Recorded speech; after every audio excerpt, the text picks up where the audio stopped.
And we are back. Welcome to the Bob Cory Show. Welcome to Bob and Cory Show, where you can be up to date with the latest and current events, technology, business, finance, marketing trends, and just general ways to improve your business and self and bring a smile to your face. That's our job. So I'm Bob. I'm Cory. So you got that going for you. So we're here. I want to talk first about, I've been getting, since the economy started to kind of crash, timeshares, you've all gotten, I'm sure, mailings in the past, not so much anymore. From timeshares, they want to bring you in, they want to send you off on a free vacation, they try to sell you on this big timeshare you should buy. Well, now times have kind of changed.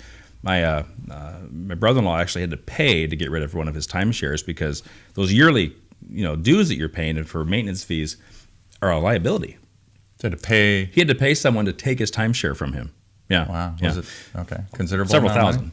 Really? Yeah. And so, I have a timeshare, and I love my timeshare. I use it constantly. So I take my girls to Hawaii every other year. We stay for 2 weeks. Yeah, you do use it. So I love mine. But the cool thing is I can get discounts and other trips and things. And of course, I travel like a retired guy. But I love my timeshare. So I like mine. But they're actually out there now. You're getting the bulk mail is from all these companies that want to help sell your timeshare for you. Just don't be gullible. Don't be. Well, they know that you have a monthly fee. Right. So you multiply that times 12 months or however many years you're thinking about taking it, and they're like, maybe these will pay us. Yeah, and they're taking a fee, and they're taking the fee to take it off your hands, but they're actually trying to sell it on a commission before they even sell it. Because there's not a demand for don't people buying them. That's sell it on Craigslist. So it's nighttime, so we're having my birthday present from you. That's right. This is still it's aging. It's kind of more brownish. We're still aging Bob's whiskey. Yeah. So cheers. Good to see you. All right, but it's after 5 o'clock somewhere. Well after. So I mentioned that this right now is Consumer Electronics Show, which just makes me. I said it wrong in the last episode. I had to do a over thing, so it's the Consumer Electronics Show. Yeah. Is that better? Consumer Electronics Show. No, get lower.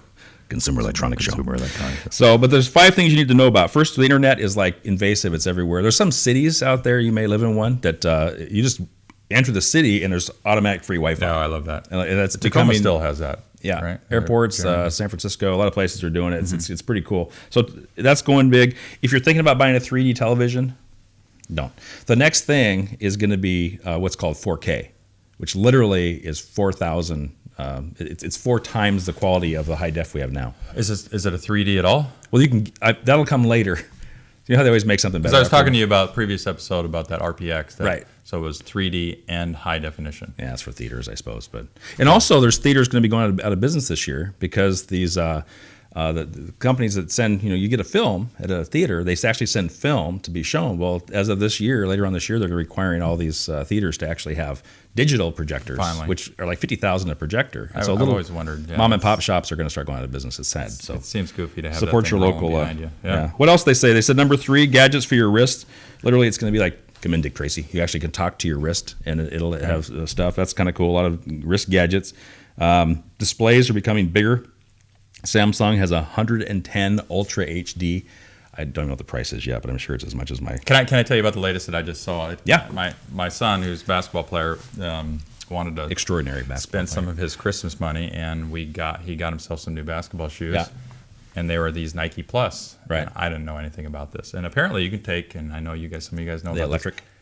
This. Almost. They have a little thin sheet underneath the sole. Yeah. And there's a little chip that you actually set into the chip inside the sole. Yeah. And obviously when it's charged and you get it into the computer, you have an app that will actually measure how far he jumps, how long he played. Wow. So personal stats on his your moves. Shoes. Yeah. And he was into it. He bought it, and we looked at it. It's kind of the latest, greatest toy. But I was pretty impressed. And Nike has a lot. They have their wristband where it keeps track of all your movement. That's pretty cool. They call it Fuel. And Nike's really trying to get on top of this. Really? So tracking yourself. There's a couple of things that are going on tracking-wise that are kind of bizarre too, by the way. Huh. They're trying to Washington State is considering, I don't think I hope it doesn't go through, but they want to put GPS in your car so they can track how many miles you're driving and tax you on your mileage, which is a huge invasion of privacy. Do they already have that in the new cars though? Low jack. Depends. I thought they were kind of already in. Yeah. Maybe they're not, but nobody's talking about it. Huge invasion of privacy and a number of tracking things going on. But anyway, did you know in Washington State? This is a little tidbit for you. So my son-in-law, if he hears this, he's going to get ticked off because he's a cop. I won't say from where. So shh. Do you know Washington State, when you go through those red light cameras, they're not allowed to, it's invasion of privacy to take a photograph of who's in the car because that's an invasion into the car. Yeah. So they have to take a photograph from behind, which doesn't show who the driver is. And so if you were to get a ticket, So you could say that wasn't me. your car got it. Right. Okay. I didn't say it. Not that we wouldn't do that. You know, we would never They'd say do who? that. Would I say, well, I had my keys in the counter. I'm not sure who took my car that day. I live in a commune. I think my neighbor grabbed it. I'm positive. Anyway, so there's that. And anyway, the show is awesome. I love the Consumer Electronic Show, and pretty cool. So It is neat though that there is, you know, technology can help us in a lot of ways that way, and I like that they're starting to come out with things that are just not specific to running. Right. It keeps track of your whole day and how many calories you're burning or whatever. So we're going to talk about over the next few episodes what really makes businesses successful. Mm-hmm. And the first on our list for this episode is, well, I've tried to narrow this down, and there's probably 25 of them out there, but Right. I think 5 important ones. I think the first one is a business plan. And you're like, well, do I really have to have a business plan? And yes, you do. Sit down and write a business plan. And I wanted to use your bit, if it's okay with you. that's fine. I use you as an example. You know, we talked about that your business plan was Right. set up originally on a bar napkin. We've never been in a bar. Okay, we No, are. we are right now. But I think, talk about what did we talk about in your business plan? What did we talk about? It was pretty in depth. You said It couldn't have been how too much. long. You said how much overhead do you have? I said, well, it's going to cost about X many dollars a month to rent a place, and how much the teachers cost, and you said, how much per student. I think at the time I said, 10 grand a student. Yeah. And you're like, I think it took you like 7 seconds on a napkin. You I said, smiled. You said, where's the downside? Okay. Yeah. Well, haven't you started your school yet? So that's where the school started from. And so, but you have to find out too, that one of the biggest aspects, the first part of any business plan, and actually, as this podcast grows, we're going to have our own website for this as we go. Mm-hmm. But for now, in this episode, if you go to HaaseMyotherapy.com, it's HAASE myotherapy.com. It'll be on your screen. You can go to the resources, and there's a business plan you can download, and it's pretty generic. It's a little more towards therapy, but it's a good plan because it asks you a lot of questions. And one of the first questions it asks you is, what's your competition? Well, and at the time there was a school 30 miles north, and there's a school 110 miles south, and that was my competition. And so there was no competition. So if I had a real demand, nothing was meeting that need. So if you're in a business where there's oversaturation of what you want to do, either move towns or change business Yeah, ideas. you had a service that was needed that people Right. didn't want to drive all the way to Seattle or Tacoma. Right. So it was a good plan. It made monetary sense, but the market wasn't saturated. So make sure that whatever you want to do, if your market's saturated, either become a niche marketer where you're changing who you're marketing to or the product itself. So you're a CPA, you do finances. Well, if there's 1,000 CPAs in town, how would you make yourself different? Well, yeah, and I moved into my town, and at the time there was 2 CPAs.